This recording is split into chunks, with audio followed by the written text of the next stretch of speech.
Welcome back to another SuperCoach video with me, JD. You are joining me for the round 4 review, where of course we'll go through how the team went this week, my trades for the upcoming week. We'll discuss some popular players and go through all that jazz. But firstly, let's start with how I did for the week just gone. So I scored a 23.07, which continues my trend of doing okay, maybe slightly above average on each week so far, and the ranks continue to come in. So from 20,000 to 10,000 to now 6,000. I think I started out maybe at 40,000. So continuing that trend, I'd like to see it accelerate a little bit faster, but you can't force these things. And I think the one thing I wanted to cover off this year, because it's really interesting from a strategy perspective, is the team value. So I actually floated a fair bit of cash this week, about 170,000. So my team value is around the 11.95 mil. And I wanted to compare that to where we were last year, because last year we might have run out of a little bit of cash towards the end, but I felt like we managed it okay. And at this point last year, my cash was actually like total team value, including cash and bank, was at 11.45 million. So I'm a solid 500,000 or like a full primo ahead in cash of where I was at this time last year. And that, of course, is partly due to having some players from round 0 that still haven't had their buys and they'll stop making money. So last year's should catch up a little bit.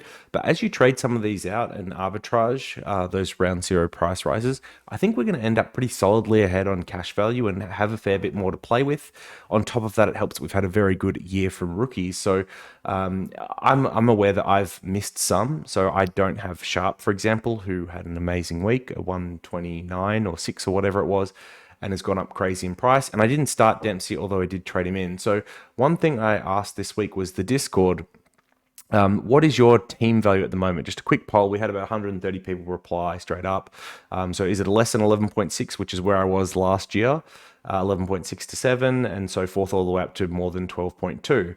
And it looks like roughly 40% of teams have less than 11.8, and like about 30% have 11.9 or more, and then a lot of people sitting in that 11.8 to 11.9 range.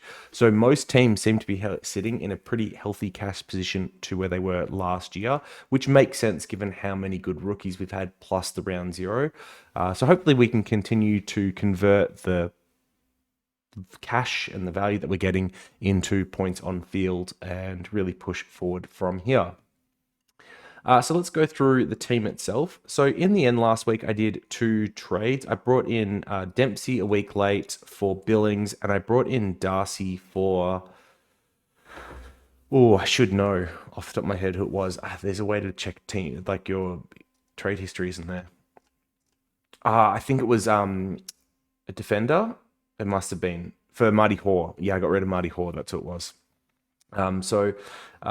Originally it was going to be read out, but decided to get rid of Hoare instead. And I could have, with my last trade, boosted to go Fisher to Flanders, but ultimately decided against that for 2 reasons. So with Fisher, McKercher was rumoured to be playing midfield time and coming out of halfback, which I thought might benefit Fisher.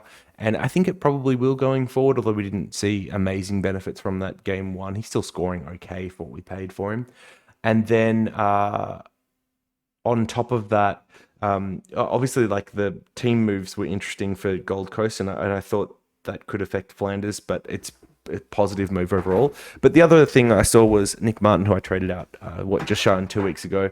The role is just so good, and he's growing into it. And it was against a hard matchup when he went 130. So I feel like I have to get Nick Martin back in. So rather than going Fisher up to Flanders, I thought moving on from Jordan this week, given where he's at, and getting into Nick Martin was probably going to be a more prudent move. So it did cost me 50 points on the week, but that's neither here nor there. There are obviously bigger things that cost me points. Like I missed out on another big captain score. I've continued to average around these high 120s, but if you've got people that are averaging 150, 160 4 weeks into the year, that's 120 points have got on me just straight off the bat.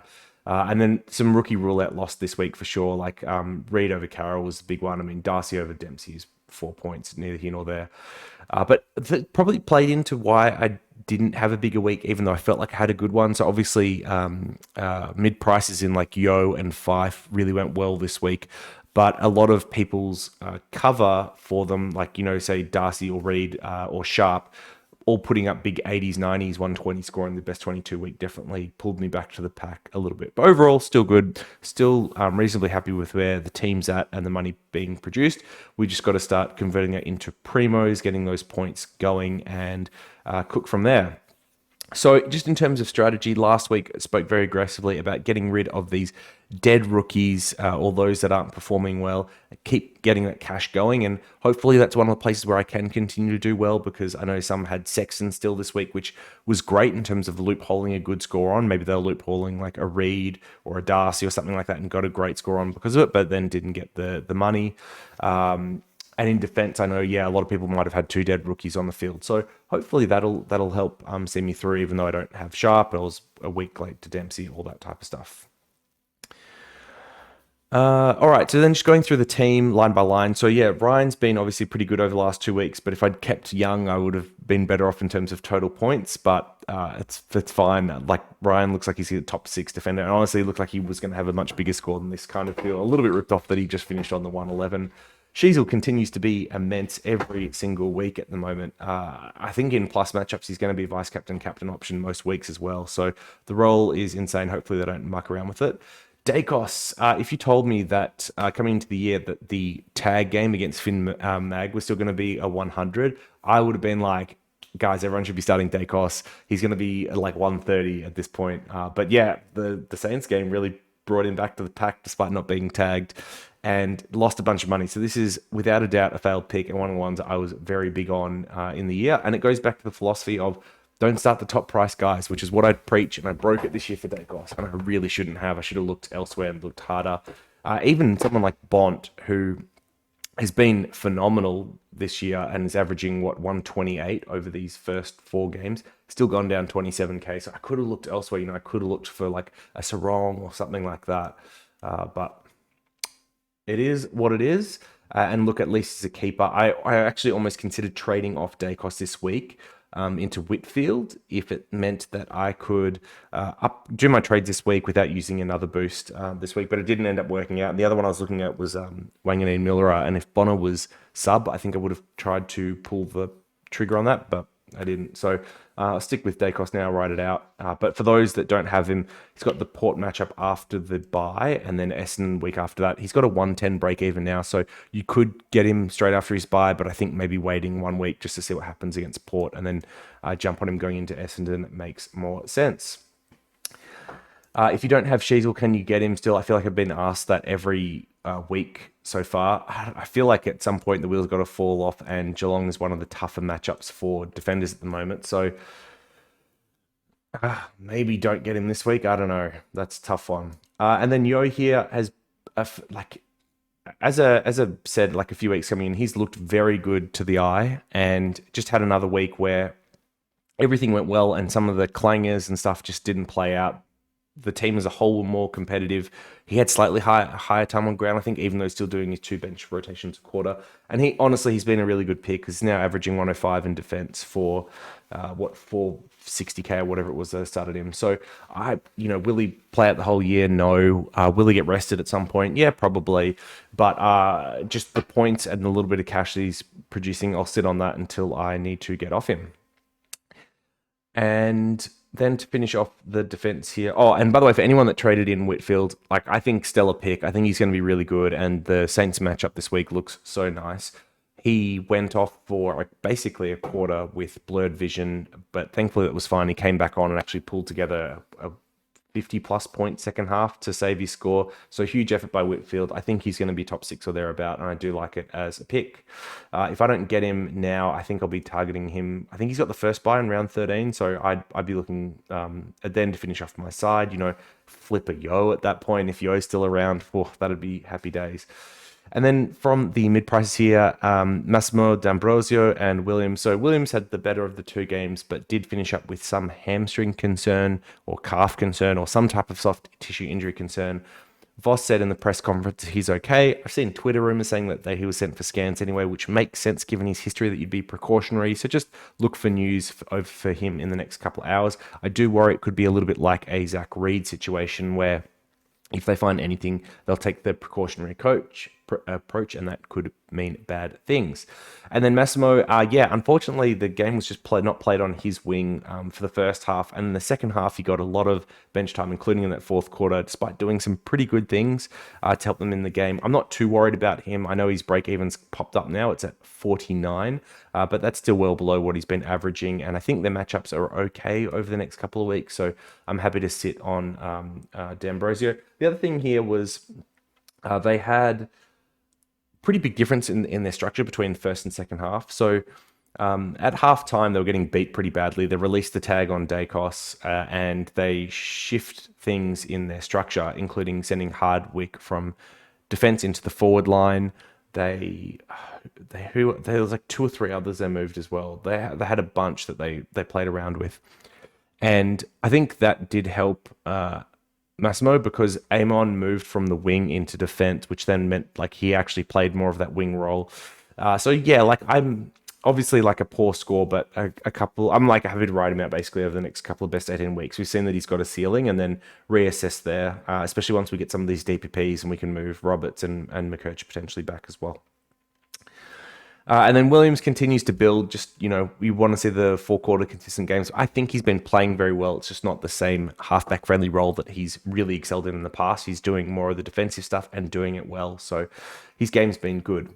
Howes was a really disappointing one here. I know a lot of people would have been forced to field him or change trades basically around Howes, because if you had something like a Windhager and Howes scored well, then you could have held, but unfortunately that wasn't to be.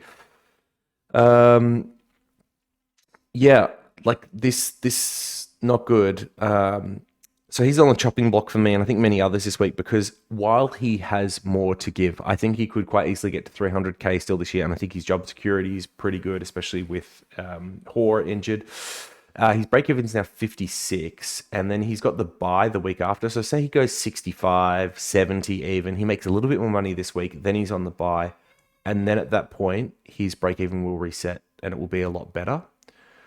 But as of, that's like round 7, 8 points where he's actually starting to remake money. So you can kind of just cash him in now rather than holding on to him. But like holding on to him is fine if you've got other things to do. Now, the defender that options last week were interesting, because you had Draper, who ultimately flopped a bit on the weekend, just a 21 from him. And then, was it Tom Brown? I'm pretty sure it's Tom Brown from Richmond, whose kicking highlights looked very good. And I think this is something we highlighted on the Fantasy TV pod, but couldn't really speak to what his job security looked like. But he was very good on the weekend. And this is the one that if you jumped on, once again, if we talk about rookies doing good, you got a big cash boost out of Tom Brown. People will ask, is it too late to jump on? I think it probably is, just given the role and what we've seen out of defenders this year. But if you jumped on him, then well done, because I think that's going to be a bit of a pod rookie for you. We've got other options as well showing up in defense this round, which is part of the reason why I say probably not to Brown. So Closey, 102k Gold Coast defender, but he plays wing. And given that he's debuted in round 3, I think if he plays the next 2 games, he should still get midfield and be able to open up swing for us as well. So mature age, I think he's 21, played VFL for Werribee last year, and looked very good in that role. Looked at home basically on that side, suited him well, taking contested marks, kicking goals. This is like another sharp style pick effectively. So at 102k in a line that we're crying out for rookies, I'm not going to turn that down. And then the other one was Will Graham, who effectively took Flanders' spot in the midfield. So I think he had the 4th most CBAs for that Gold Coast side. And look, he's not going to score like Flanders. He had a 67, but I think he looks competent. So I wouldn't go early on a Graham, but I am interested to see him over the next couple of weeks and potentially get him on his bubble. Where Closey, I think you can actually go early on now if it helps your trades. All right, into the midfield. So yeah, interesting week for the midfield, because we did see some of the players that had really gone hard early, like Green and Sarong, come to earth a little bit. And this is, always what's hard about jumping on these guys that look really good early, is that you just don't know if that form's going to revert or not. And you can get punished kind of somewhat unfairly by reacting to what you're seeing. But yeah, my midfield as a whole, though, like I'm fine with the four that I've got here. They're all putting up tons each week. They're all averaging over 125, which is crazy. That generally doesn't happen. And what the big miss here has probably been Merritt. If I was to point out someone who's gone, it feels like 130 every week so far. What's he averaging? 132, which would probably be the highest of anyone. I'm guessing maybe Sarong's got him picked, although uh, last week, maybe not. And I think the thing here is like, I thought into this Port matchup it was going to be a down game, and it just hasn't happened. So as much as I wanted to pick him up before this Collingwood, West Coast, GWS North, Richmond section here, where like 4 out of 5 games really plus matchups, I just can't see it happening. As of right now, I don't think the price is going to drop. I'm also probably not going to chase him at 668k because, yeah, as I said, he's been averaging 132 and he's gone up 18k in sales at 115 break even. So not really good value there, even though he's been amazing so far to start the year. For those that had Libba, you obviously saw a very good bounce back game. But for those that were on Dawson, even though the first half looked good, you unfortunately didn't get rewarded and he sub-tunned again. So big watch for non-owners like myself. 556k for Dawson. What he can produce is ridiculous. We just need a few things to click at the Crows. What will be interesting is who they send Hewitt to this week, because he has been doing some damage on midfielders. I'm guessing it probably goes to more like a Laird type or even a Crouch type this week, which would be good for me that doesn't own Crouch. But yeah, like Dawson has a very good history against them. And then he's got Essendon and North, which are a great fixture after that. So, and even Port, which I mentioned he's got a good history with just because of showdown games. So yeah, Jordan Dawson, very high on the watch list, almost 100k down, 151 break even. If he puts up a big score this week, high trade-in priority for me the following week. So yeah, unfortunately, if you held Dawson, you weren't rewarded, and if you held Davies Uniacke, you weren't really rewarded either. He put up at 88, so he's now down almost 100k, and this is one that I whiffed on big time because it's a very big LDU fan coming into the year. Suits my type of profile for the player that I look like. All the CBAs and that have held, but the scoring hasn't, which is just hard. He looks off. I tweeted about this, and I got a lot of good discussion as to what people thought was going on, and I think what makes it hard is there's so many different excuses. Like there's more mouths in there to feed with like Wardlaw and McKercher and Powell, but that generally doesn't hurt these guys. In fact, if anything, it kind of helps because they put it all through them. You've got, he played for North, which shout out to Chris, was like cooked him for that pretty good. But you know, he played for North last year. It wasn't really a problem. Some people said like he's just been broken from playing in a losing side for that many years, and once it's obviously the game's not going to be winnable, then he turns off, which I don't know. I feel like if you're building a winning culture, that's not really true. And why didn't it affect him last year? I could see like the injuries still playing up and that affecting him, but yeah, this is just really confusing for me because I don't understand why the scoring potential has just dropped off the face of the planet. So 167 break even for LDU. At this point, I feel like if you've held him this far, you just keep holding him. I don't really see the point. Like maybe if you don't have Steele, who's 589k, I could see trying to move off these guys in Steele. But Steele's had a soft fixture so far, a soft run. So yeah, that's a really hard one. I tend to hold these guys, and LDU is a little bit similar for Dawson. If he turns it around and he starts looking better, I'd be looking to bring him in rather than to offload him. But I need to see him stop like standing to receive and actually, willing to be at the coalface and being a bit more aggressive and, finding his danger around goals. And these things are all missing from the best that we saw last year. So that's a really tough one with LDU. And it also, just highlights like how hard some of these decisions are in this game because, for those that chased like Sarong or Green, you probably felt very ripped off. But if you chased like a Merritt, then you probably felt okay. And if you held like a Libba, then, great. But if you held a Dawson or LDU, it feels awful. So rough.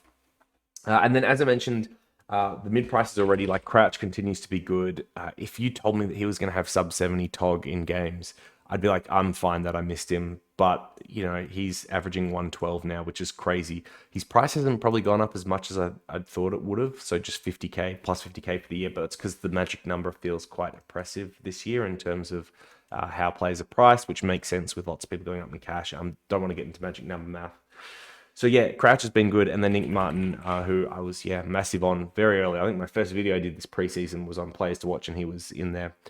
So I traded out of him. I'm gonna have to try and get him back now. 35 break even. He looks like he's gonna be a top defender. So what did he have, like a 60, 80, no 63 in his first game, and despite that, he's still averaging 106 for the year. Genuinely could be a 115 player from here. And Dogs match up this week, which is nice. They're like pretty easy for defenders to score. Not that he's really a true defender, but you kind of get what I mean. And then the only other one is like Bonner has been a very, like, I think a pretty good pick too. Maybe not very good. It feels maybe better in fantasy than in SuperCoach just because of the turnovers and whatnot. But yeah, that's for anyone that started him. I think he's actually ended up being okay. So a few picks, but there were a lot of duds in there as well. And then Rosie had a really good game on the weekend against Essendon, which I should just want to get out of my mind. So we'll move on from that. In terms of rookies, yeah, I talked about them already, but like Roberts, McKercher, and Sanders. Sanders low tog and was used more in the midfield when he was on, so he's actually very close to DPP. I think I've got him at like 36% forward at the moment, 37% forward. So it just takes one more game of Bevo playing him mainly midfield and not forward, and he'll lose that DPP status, which is a shame because I could see him sitting in our forward lines for a while yet to come. Roberts and McKercher, I think, have locked up their DPP statuses, but McKercher got moved into the midfield, as I mentioned earlier. Which does mean his break-even's now up at 43, and another poor game could see him get traded out as early as the next week or two by us if he does continue to play in that mid-half-forward role that Lazaro was playing the week before. So yeah, he's one that, like, just keep an eye on. This could be an early trade out, and it's where I'd love to have like a Sharp or someone coming in off the bench to replace him, but I don't. I will quickly just have a look at Sharp's money made. Oh, he went up 71k. Oh, that hurts. Yeah, that's bad. And with that 126 the system, he's gonna spit out another 80k easy. He's got West Coast in 2 weeks, so genuinely could get 350 plus from 123k. So that's a killer. Not having him might end up being the best mid rookie cash generator above Robert Sanders and McKercher. Crazy to think. Instead, I had Carroll, who was okay, not great, just okay, and continues to do well. I think if you have him, no need to be too alarmed. I was a little bit worried about whether or not he holds his spot next week with Walsh apparently coming back, but with Elijah Hollands having some type of thigh, hamstring injury, I think that means Carroll probably will hold, although I am worried about his role because he probably loses CBAs with Walsh back, which is a concern. So he is also one that might end up being traded out sooner rather than later, although he has a break even of 1. So potentially, a couple more weeks, maybe another 30 to 50k in him before he gets moved on. He will have made 150k, which is a nice amount, but yep. And then Reed, real nice game on the weekend. It helped that all of West Coast was competitive and he's kickstarted his cash gen. I know some would have been playing around with even maybe trading him out just with how disappointing he's been so far. But yeah, he's a good option this week, even to field now that they've got Richmond, who have been, somewhat friendly for midfielders. So yeah, that's nice. Go Reed, yay. Wilson looked good in this game, so bounced back and kind of repaid the faith, kept his cash gen going, so made 20k and his break even still at 24. He pops up another, decent score, even just a 50, and he'll continue to make some money. Unfortunately, like GWS is the next one, not good, and then Port a couple games after, but then North in here, Hawks, there's potentially some good fixtures, even West Coast in round 12. So I think he'll just continue to be a bit of a slow burn, Darcy Wilson, but I like what I see out of him. And then Clark was a disappointing one. Subbed out in the 4th, I want to say. He was subbed out, right? Like I've got this wrong a couple of times. Just does not look right in terms of like he's not there yet. He needs another season or two. He's just a little bit underdone. He's not bad, but just not there. So look, his break even is 11, and they've got North this week. So hopefully he holds and plays against North. It would be very sad if he didn't, because that should be some free points and get some more cash out of him. If he gets dropped, very much sadness.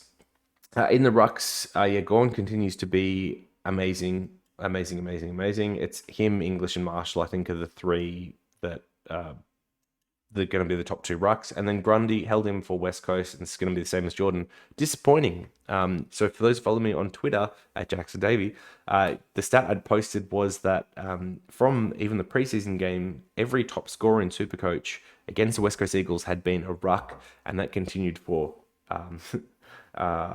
what, round one, round two, round three, the preseason, so 4 games, and then it got broken with Brodie Grundy, who was the 7th highest scorer for the Swans. Very sad. So only 26k made out of Brodie Grundy in the end, which was just big old bait, and he is going to get moved on this week. In the forward line, is any other Rucks worth talking about? There is one. As a trade-in target, we could potentially look at old Lloyd Meek for those that are keen. So he's now had 2 games. Reeves got banished. He scored 88 and 130 and looked pretty decent. So -14 break even. This is a cash play, but I'm not like, it's a pretty risky one because this is an awkward price point, 357. Rucks can definitely still make money from this range and get up to 500, but he's going to have to average 100 from here, and I don't know if I believe a Hawks ruck will average 100.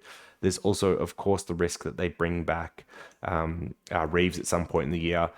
He's got Wits up next, which is generally pretty restrictive ruck, like Gold Coast 6th with its like 6th hardest, I think that is. So yeah, it's not great. And, that was with, what's his face, Moyle replacing Wits for a week as well. So, yeah, look, I think that is one you could consider, like going down a Grundy down to Meek if you're in that situation, to free up money elsewhere. But probably a little bit too risky for me. I've got other stuff lined up I think I can do. In the forward, so yeah, Heaney continues to be great, 144 average. I mean, that's one player that's out averaging Merritt. He must be top, like highest average for the year so far. This is a very hard non-own if you don't have Heaney because it's kind of season ending. Yeah, season rank 1. Yeah, it's kind of season ending. He's made 150k, which is rookie money, like it's a full rookie, and he's been the top averager. This is what a value primo looks like, by the way. This is like, if I was to do an example of like, these are the types of picks that win years, find them. Isaac Heaney. I just wish that it was not 40% of the competition that owned him. It was like 1%, and then true season winner. But yeah, very good own so far. Now, I don't have Jackson, who has looked good, continued to look good. Thankfully, I got a bit of a reprieve and a bit of a down game for him. Tricky point in the season for owners because Port is a nice matchup, I think, and then they've got another nice matchup West Coast the week after. But you've got Sean Darcy potentially coming back this week. I think they'll manage Darcy. So honestly, I think you can hold Jackson and get good scores out of him for the next 2 weeks and then look to move on. But I also understand that he's 600k now and at 152 break even. And if you wanted to try and play some type of arbitrage, you could look at moving off him now, which I also don't mind. But I just think most teams will have something better to do, and the forward spots have been tricky. So yeah, and then Flanders, I mentioned, I don't have. I would love to bring in Flanders this week. Like Flanders and Nick Martin are probably like the two that make a lot of sense to most teams. Steele is another one as well. If you don't have those 3 guys, I think they're all still value at where they're priced at. The rest of my forwards though, so yeah, Powell, he had 15 tackles to get this. So like, I think it was like 60 of his 89 fantasy score. It was not a particularly great game for North. I still am not really worried about him as a pick though. So Geelong and Hawks next couple of weeks, we'll just see what happens there. But yep, it should be a forward keep, still averaging 97. And then Fisher, yeah, was hoping a little bit more out of him with McCurch out of defense, but they still got so many people down there with McDonald, Sheasel, Fisher, and Bailey Scott as well. If Scott could just disappear, that would be mint because he's also taking their kick-ins. So Fisher is one that if you've moved on, you're probably not losing sleep about it. If you own him, you're also probably not losing sleep about it. He's just okay. It's just been a shame that I've got like Darcy and Dempsey that both could have been averaging more than him on field, but it's pretty hard to pick 80 plus averaging rookies, to be perfectly honest. So he's someone that'll get moved on when the time is right, no doubt. And then, yeah, Jordan, super disappointing. Even though he's averaged 75, which is okay for where he's priced at, he's made 75k, which is okay. It's half of a rookie, so some points, some money. Ultimately, holding him for one last really strong game against West Coast before trading him out, get those extra points, get that extra money, and it just did not happen. And he did almost nothing until the 4th. Very sad. Very, very sad. So, Jordan, you will be gone this week and you will not be missed. And then my boy Fife up there with Yo. Oh, my old studs.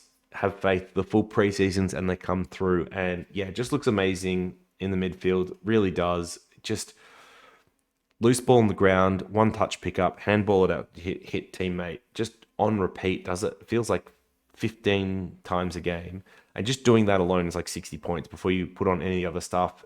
Was getting some of his overhead marking game going as well. The one thing, like the one knock on Fife this game was didn't finish. He had chances in the 50 to actually kick a couple of goals here and really put up a big score. But hey, in the best 22 weeks, he's now put up 103 and 102. And then I can get rid of those 69s and those pesky best 18s. So even though it's just an 86 average, it's really much better than that once you consider the best 18 as well. So Fife has been a huge win so far. Once again, it's like, the wheels can fall off this pick, no doubt. He could get rested, could get subbed, could get injured, all that type of stuff. But I think the scoring will continue to be there as long as he plays. And the nice thing as well is probably the first time in his career, he's got Sarong and even Brayshaw, others that can take attention off him. So, on the weekend in that Carlton matchup, it really felt like he could kind of do what he want without getting two people trying to block him at stoppages, which is what he's been used to his whole career. Dempsey traded in at the elevated price point of 220k or whatever, and didn't disappoint. Instant 45k return plus an 80 on field, and he's got North this week. Not much more to be said. And then, Cadman backed up his 90 with a 50. I thought this is going to be bigger, especially with the early goal early on. I thought he might get to another 70 or 80 and really, generate a ton of extra cash, but -3 break even because the 90 is still in there. So look, it might only be one more week that he lasts, but he should be able to get another 30, 40k out and then be tradable at that point. So Cadman's done his job for sure. And then Darcy was the one that we picked up. So a 84 from him, and it was really low time on ground, like 57%. So his actually points per minute was great. He kicked 3 goals, which is part of the reason why his tap work was okay this week, but instantly gone up 80k, which is huge. And his break even is now -21. So just having a look down here, what goes 55, 53, and he still makes another 70k. So that's really easy, 150k out of Darcy in like 4 weeks. Nutso. And he's got Essendon this week, so really strong option, I think, in terms of fieldable option, because if he's taking Essendon second or third defender, we've got Mackay, one, who will be on, I presume, Norton or Ugelhagen, and then after that, it's Laverty and Cox. And Cox has got the height, but is like very slender frame. Like Darcy could actually probably have the strength advantage on him. And then, Laverty, he wouldn't have the strength advantage, but like in terms of height and size, he'd have 15 centimeters or more on Laverty. So I can see more goals for Darcy this week. And sad Essendon fan, where my my weekend gets ruined on Friday again. Great. I love football. Okay, so that is the team. The only other player I haven't really mentioned, by the way, is Charlie Comben is one that should be on your watch lists. 227k, but he put up a 130 as replacing Pink. I don't think Pink's coming back into the side, unfortunately, if you've got him. He looked immense down there and was clunking those marks, especially in the third and fourth quarters. One that, even though he's at this elevated price, one that we could potentially be looking to move into our sides if he backs it up again this week. So watch closely against the Cats, and he's got the Hawks after that. Looked very good. So I think we've covered most of like the interesting downgrade-ish options, like Closey, Graham. You had Kane McAuliffe for the Tigers, but he was sub, so that's definitely one that was a wait and see. And then you had Ramsden as well for the Hawks, who I thought played pretty well. I wouldn't be surprised if he held. He put up a 71. He's a 124k forward. Does some ruck relief too, I believe. So a couple of options coming in the next couple of weeks, which is good because we don't really have a ton at the moment. We are going to have people that could potentially need to go pretty quickly. So for my team, like I could see McKercher, Carroll, Howes, Clark, and like a Cadman, all potentially needing to go sooner rather than later. So that's good. And then Comben as another one on top of that. If you've got Meek, you could look at him. Unfortunately, I think the Keane boat's gone for anyone that wants to know about Keane, even though he's got a -14 break even. At his price now, it's a bit awkward, so I probably wouldn't chase that one. Okay, so we've talked through some cheaper guys. We've talked through some value guys, some more expensive guys. What's the trade philosophy this week? What are we trying to do? So I'm trying to, firstly, if you still don't have a short up defense, I would be looking at making sure that that's the case. So you're not fielding really any of these rookies, or you're looping them through best 18. And then I'm trying to get some of these buy guys, especially the ones that aren't keepers and are cashed out money, out of my team. So that is Jordan. That is Grundy. Goodbye. In terms of players I'd like to bring in, if you had a Jackson, this is actually a very useful week to swing Jackson forward because I think you could go like Flanders and Nick Martin. I think I'd be able to do that with. Oh, I might be a little bit short, unfortunately. Yeah, I'd be a little bit short. That's a shame. But yeah, something like that, I think makes a fair bit of sense to bring those in if you don't have them. Unfortunately, that won't be the path I'm going because I need a ruck. Get out of my side, Flanders. So the ruck that I had earmarked was Rowan Marshall. Now, the interesting thing I heard just doing the Fantasy Fanatics round review is apparently in the press conference, and I haven't listened to this myself. Ross said that Marshall was quite tired towards the end of that game. And they could look at bringing Campbell in, which is major alarm bells if that's the case, because I do not want another ruck on this side.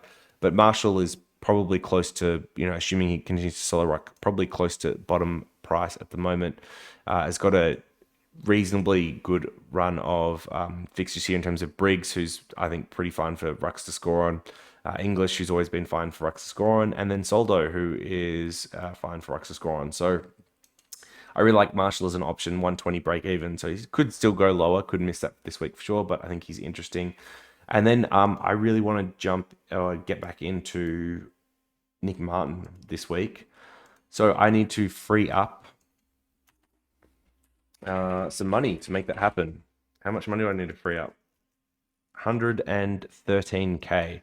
So there's a few places I can pull money from, but really it's going to be going down to Closey is what's going to happen. So let's just start by doing that. I'm pretty confident I can go on this guy early and he will be there for me in a couple of weeks just based on what I saw and his competition. Not too worried about that. So activate the boost. I think it is activated. But that gives me a little bit of extra money. So now I need 200 and whatever it is K on top of this to get to Nick Martin. So where could it come from? If Williams is injured, I think that's one that's obvious. If Howes is dropped for whatever reason, I don't even think he needs to be, just based on what we covered already with his break even and where his cash generation's at. So he's one that could go. Carroll, if he does get dropped for whatever reason for Walsh, that's another one that could go. They're probably the ones for me at the moment. Everyone else has still got more money to give, but Howes isn't going to be making money, and Martin is. So I'm going to jump into Nick Martin, and like he should be a keeper from here to the end of the year. If I get sucked into this twice, then and I have to trade him out again, then joke's on me, I guess. Like that's a big laugh, but yep. So that should be good. Okay, so where does that leave the team then? Let's pop some of these players on field, and we'll just do the full team first, and then I'll set it up for the buy round, and we'll talk some captain. So I think this puts me in a pretty decent spot. If I just count keepers at the moment, you've got like probably 4 in defense here. So Yo is like, I don't think he's gonna be top 6, but he will be a keeper until it's time to luxury upgrade or an injury happens, something like that. But averaging 105, I'm happy to add him in here with as a keeper status. So that's 4 in the mids. I think I've got another 5 here pretty cleanly, even though Martin moves back into defense. So that's up to 9. I've got 2 of the top 3 rucks, so that takes me up to 11. Heaney obviously 12, and then I think like 2 of Power, Fisher, and Fife end up being a keeper until luxury upgrade season. So if I've counted all that right, does that put me at 4, 5, that's 9, 11. So I think I'm at 14 keepers. Only 8 real true upgrades to go, which would be D'Ambrosio, Williams, the 3 mid rookie spots, and then these 2 rookies plus 1 of these forwards. And then you start getting into luxury upgrades, which is like pretty good spot. I feel like it's ahead of where I would be. It's obviously taken some trades and boosts to get there, but this is the whole point of using them aggressively early to get your side into a place where you had more cash than you did last year, more keepers than what you did last year. and hopefully we can keep that rolling with some good scores. All right, so setting up the team this week in defense, obviously Closey's going to come on anyway, so I can just loophole him on, and Dacos can be my dedicated captain loophole. Although I could use Livingston, given that's the last game as well. In the mids, we've got Roberts, who's on bye this week. So in terms of players I like for this one, it's probably like Wilson against GWS is hard. I'd like to actually try and run Clark against North, I think is an upside pick. So maybe it's Carroll that I put the emergency on. Could be Wilson. It's going to be one of these two I put the emergency on, and then field one of the other three. In the forward line, I think, yeah, as I mentioned, Darcy's a pretty easy emergency option here for mine. That game gets played on the Friday night against Essendon, and we'll see how he goes before adjusting anything else in the squad. But it could even be that Cadman comes on for Heaney, and I swap. Oh no, it's not going to work. If I want Darcy's score, he's going to have to stay on. Yeah, okay, it's probably like this then. We'll see what happens. So Luke, Darcy, and Cadman, and then two of Carroll, Wilson, Clark in the side. So vice captain and captain then this week is interesting because I do feel like some of the better options all play in the same game, which is like that GWS Saints game. But just what's standing out to me, so Gawn in his last game against Big O went 215. He obviously had the injury before that, but 215 in the game against Big O before that. I originally thought that wasn't against Big O because it was kind of hard to believe. But yeah, so Gawn as a vice captain seems to make a lot of sense this week, if I'm being perfectly honest. And then I think Bont against Essendon, just seeing what was put up against them, makes sense. Like Bont's last three, 120, 115, 123. So he's got decent scores against them. I could see like a Setterfield or a Durham sitting on him at stoppages to give him attention. That's definitely possible this week. But I don't have, like a Heaney option to go to this week. Cats are generally harder for defenders, so I don't really look at Sheasel this week. I think Port's a tougher matchup as well, so I wouldn't really look at Ryan. Green against the Saints. What's his history like against them?